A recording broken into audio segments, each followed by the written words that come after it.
ability only to see the patterns. Now these aren't repeating the same thing, right? But it is grouping these three things. And any type of group.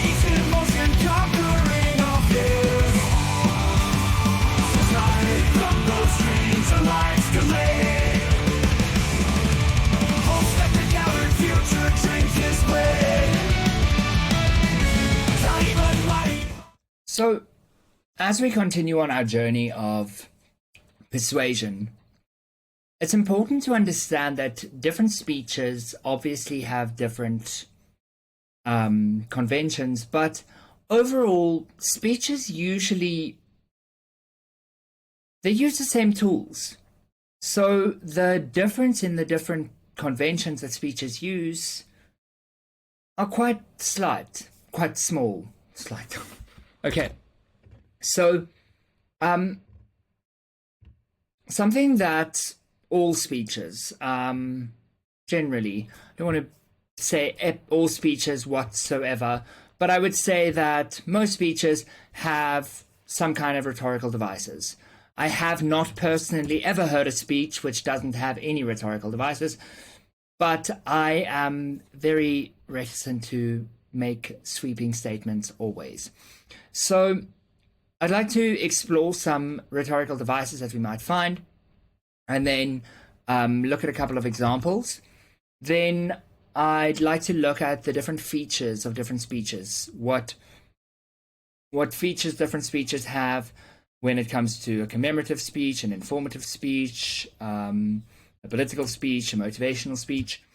And then I would like to look at how these different speeches will relate to the audience in different ways. Okay.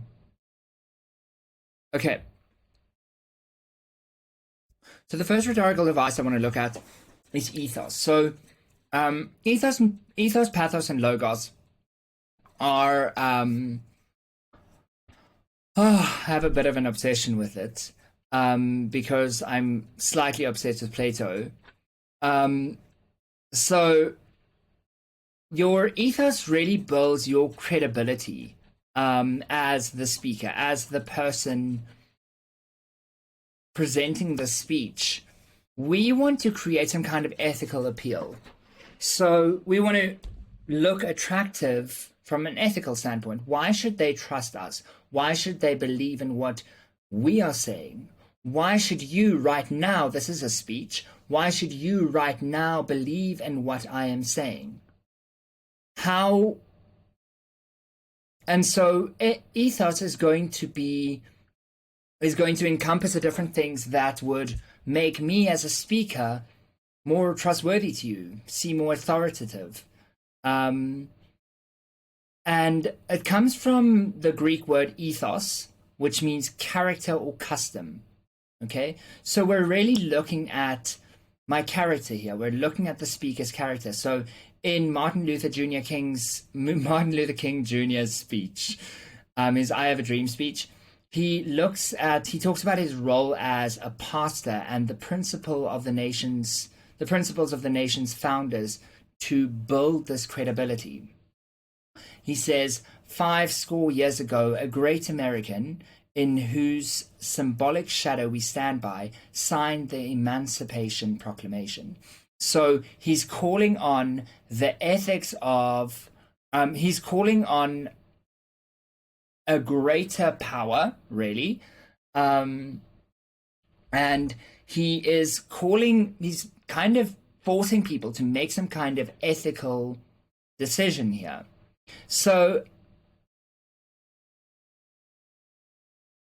by doing this, another thing he's doing is he is showing his respect for the American founders. And so by showing his respect, he is then respected quite naturally. Next one I want to look at is pathos, also related to my dear old Plato. And this rhetorical device appeals to the audience's emotions. So we have ethos, which is all about your ethical appeal and who the person is, who you are as a person. Now, your pathos is looking at the audience's emotions, and it's trying to elicit some kind of feelings that will lead you to accept the speaker's message. I want you to accept what I'm saying, and therefore I'm going to create some kind of emotional response in you. Okay? So the origin of this comes from the Greek word pathos. Yeah? So you'll see ethos, pathos, and logos have their Greek words. And so it means suffering. It means experience. So I want to give you an experience. I want to make you aware of suffering. I want to give you some kind of feeling. So in Barack Obama's Yes We Can speech, I don't know if you've heard it or watched it or read it, he evokes the struggles and the hopes of the American people. He says, it's the answer that led those who have been told. It's the answer that led those who have been told for so long by so many to be cynical and fearful and doubtful about what we can achieve, to put their hands on the arc of history and bend it once more toward the hope of a better day. So what this does is it makes you feel hopeful. It makes you feel maybe a little bit angry about those unnamed people,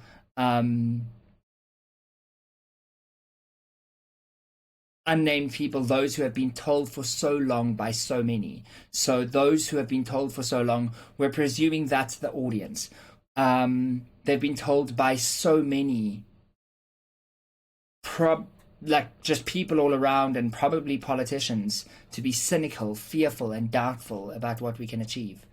And so we get on Barack Obama's team here, the speaker's team, by really believing what he's saying. The next one we're looking at is logos. Now, logos, as a rhetorical device, looks at our logic, and it uses our logical reasoning. It uses some evidence to support an argument.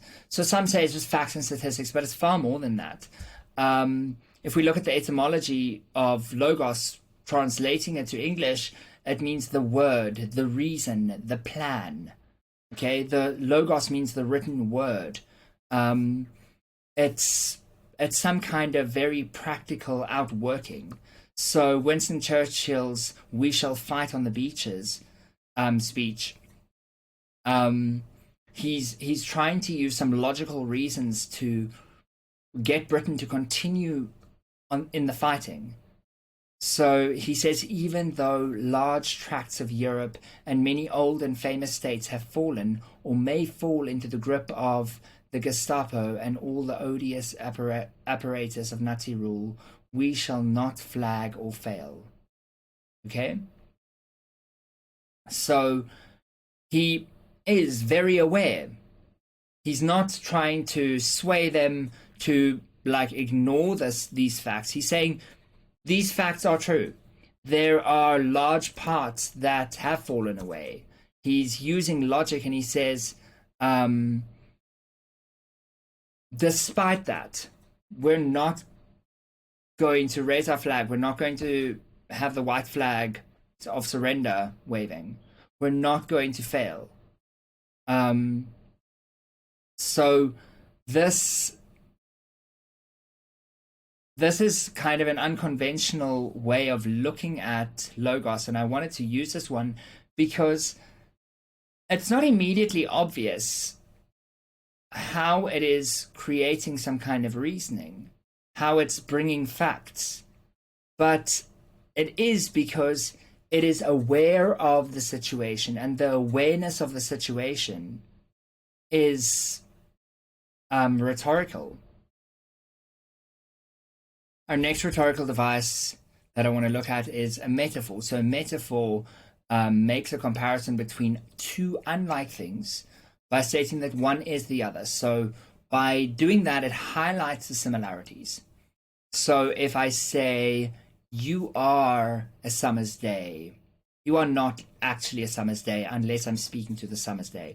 But if I say you are the summer's day, I am comparing two things which are not alike, but I'm saying that they are the same, and by doing that, I'm highlighting the similarities. because your brain tries to kind of fit that in. So the etymology of this comes from the Greek word metaphora, which means to transfer or to carry over. So in Robert Frost's poem, I think we did that one, The Road Not Taken, the metaphor of the roads represents the life choices. So two roads diverged in a wood, and I took the one less traveled by. Now, the road is not a hiking trail. The road is, as we see throughout the poem, the road is the life choices we take.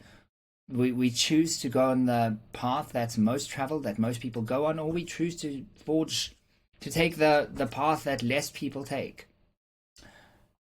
Then related to metaphors, we've got similes, but metaphors and similes are not the same, because we're comparing in a simile two unlike things, but we're not saying that the one is the other. We're saying that this thing is like this thing.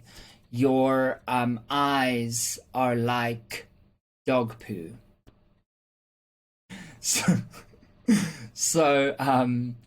this comes from the Latin word similis, which means like or similar. So in Langston Hughes' poem Harlem, he uses simile to compare a deferred dream to a raisin drying up. So what happens to a dream deferred? Does it dry up like a raisin in the sun? So this is a simile, and now if we look at it within the context of a speech, using this kind of creates these images in the reader's mind, because they're listening, but you want them to visualize something instead of spacing out. And so you're keeping their attention, you are drawing attention to how similar things are, and you're making it very practical and real for them. Then we've got analogies, and an analogy is a rhetorical device that also compares two things, but it's really more of a conceptual thing, okay? So it highlights the similarities by kind of telling a story. Okay, I use a lot of analogies in my writing where I will compare a beehive to some other thing that we're learning. And so it comes from the Greek word analogia, which means proportion. Okay, so it's really showing the proportion of these things. So let me give you an example. In Martin Luther King Jr.'s speech, he said his "I Have a Dream" speech. He's talking about the nation's broken promises, and he says, in a sense, we've come to our nation's capital to cash a check. When the architects of our republic wrote the magnificent words of the Constitution and the Declaration of Independence, they were signing a promissory note to which every American was to fall heir. Now, they weren't actually coming there to cash a check, but it shows, it draws this idea between we want something and we've been promised this thing, because a check is really a promise. A check isn't actually money. A check is a promise of money. Now in South Africa, we don't have checks. If you don't know what a check is, ask your parents. So when the architects of our republic wrote the magnificent words of the Constitution and the Declaration of Independence, they were signing a promissory note. So they were promising something. And now people are coming to the capital and they are trying to cash in their check to say, I want this promise that I have been promised. Now, an anaphora is a rhetorical device that looks at the repetition of a word. So this is pretty fun because it looks at the repetition of a word or phrase at the beginning of successive clauses or sentences. So it's more broad than just normal repetition, like if you repeat a word 3 times or whatever. And it's pretty cool because here's an example.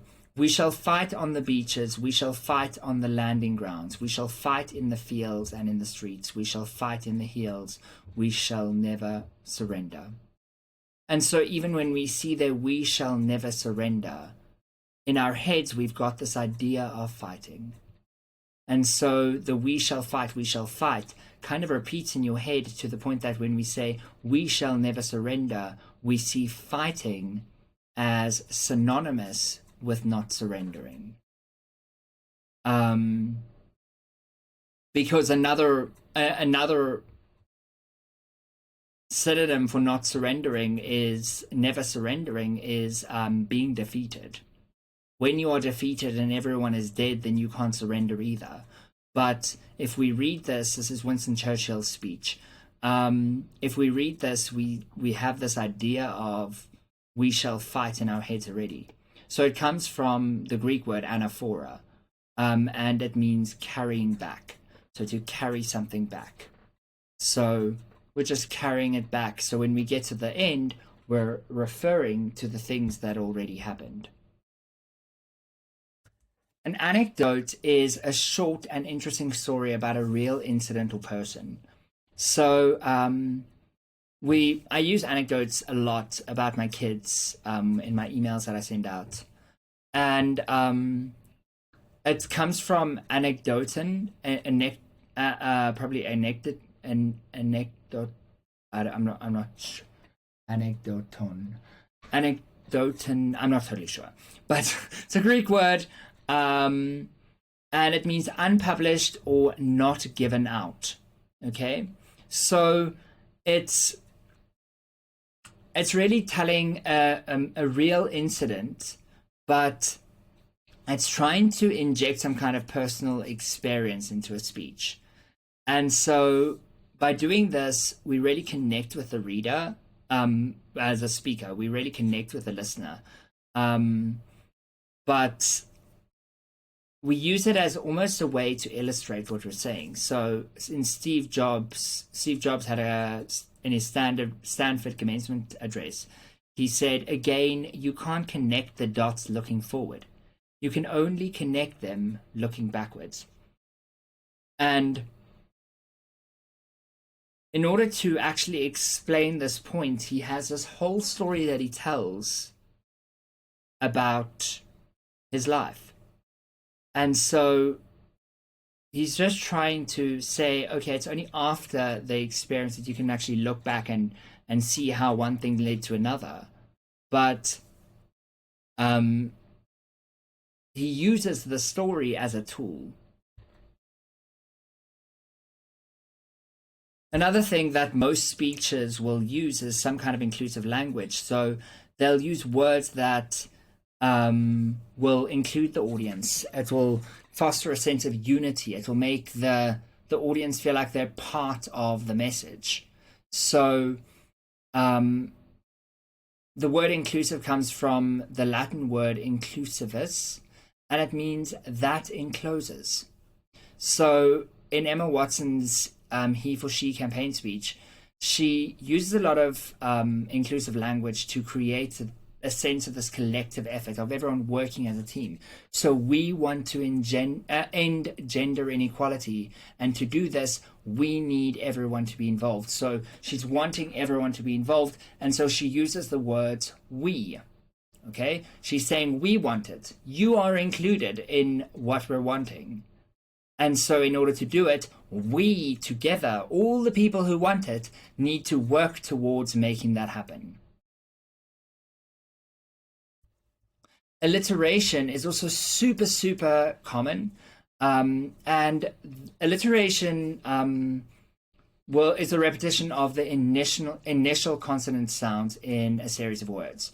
So what it does is it creates some kind of a rhythm, and it will emphasize certain words. And often people don't realize that alliteration is even happening. They'll just know that these certain words stick in their heads. And I don't know if you've ever listened to a speech that kind of feels like it lulls you into an understanding of what's being said.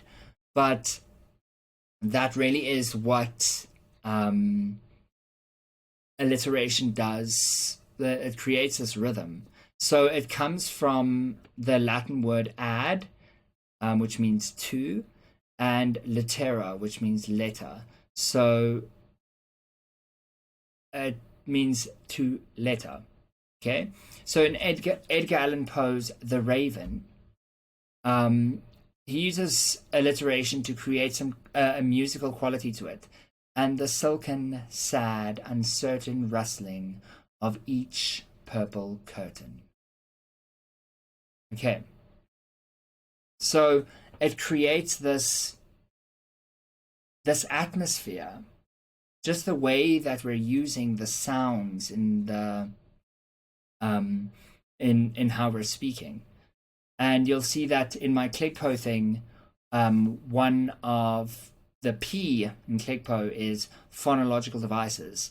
And these are your sound devices. How does it sound? What are we doing to make sound happen? Hyperbole involves exaggerated statements, and they're not meant to be taken literally. They're used for emphasis. They're used for dramatic effect.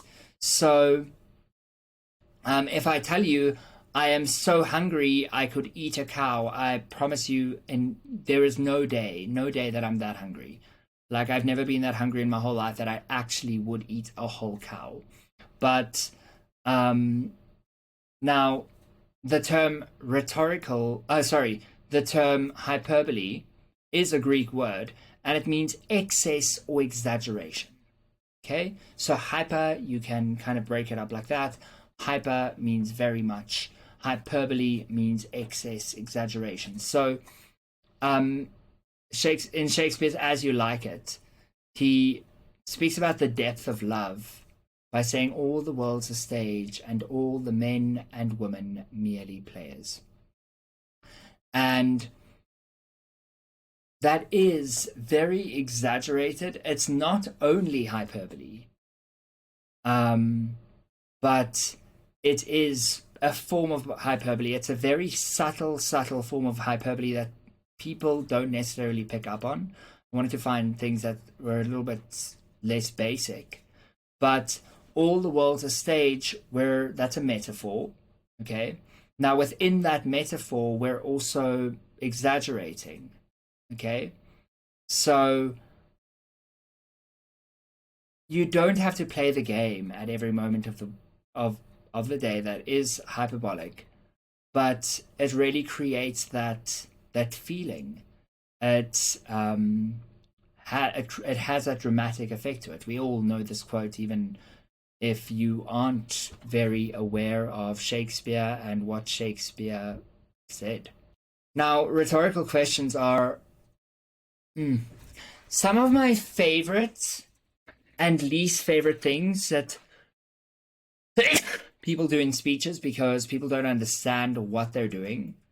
When they're analyzing it, they're not actually understanding what the rhetorical question is trying to achieve. So listen up. The point of a rhetorical question is to make a point rather than elicit an answer. We're not trying to get someone to answer the question. We're not trying to get them to answer it for themselves. We're trying to emphasize a point.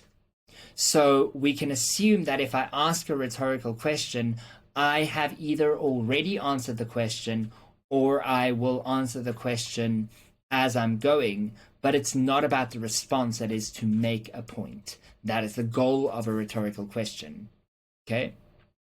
And so it does engage the audience, but it engages the audience by emphasizing the point. So rhetorical means oratory. Okay? So in Shakespeare's Julius Caesar,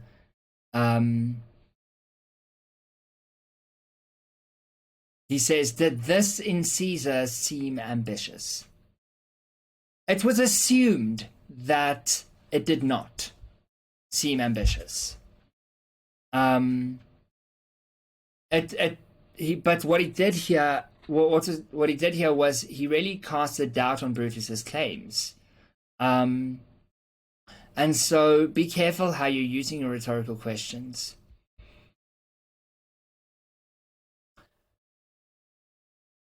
the one of the most popular in speeches that I've seen, actually, just one of the big ones is triadic structures. And triads are groups of three words, three phrases, three sentences, and they create a memorable and rhythmic effect. So obviously the etymology of triad is trias, which means three. And so in the Declaration of Independence, the American Declaration of Independence, says life, liberty, and the pursuit of happiness. Now, these aren't repeating the same thing, right? But it is grouping these three things. And any type of groupings of three is triadic, and it is memorable,